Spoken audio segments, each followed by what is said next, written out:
I want to talk about a few substances you can grow plants in other than soil. You can grow in these substances or you can use them with soil. The first one is vermiculite. Now vermiculite is heated up mica chips. You can see some of it in here. What they do is they heat these mica chips up to 1100 degrees and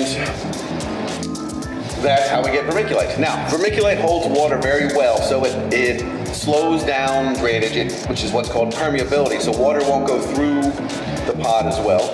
But because it has this rigid shape, it also does allow more aeration and allows the roots to grow very easily through the plant.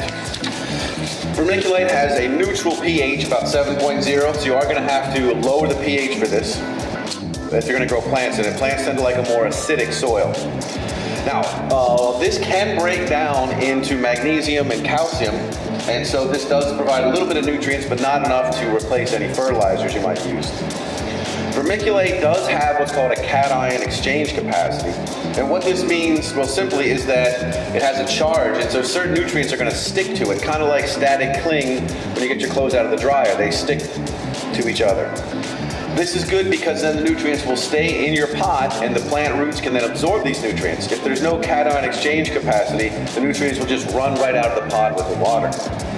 Now, vermiculite can absorb up to 15 times its weight in water. And so you should not use 100% vermiculite in bigger pots. I would say anything over a half-gallon pot, you want to mix the vermiculite with something else. Because if you don't, because of this fantastic water-holding ability, it's going to create soggy conditions, and this could harm or kill your plants. Now, as you may know, vermiculite is used a lot in germinating of seeds and in taking cuttings, and that's because it holds water so well. It is ideal for use in seed germination because the seed will be around water and there'll be a lot of fantastic root growth. But wait, there's more.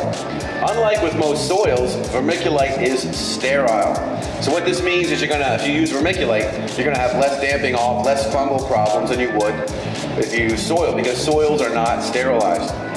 Several scientific studies that I've read have shown that when you use vermiculite for taking cuttings, it will greatly increase the root growth and your success when you compare it to using soil.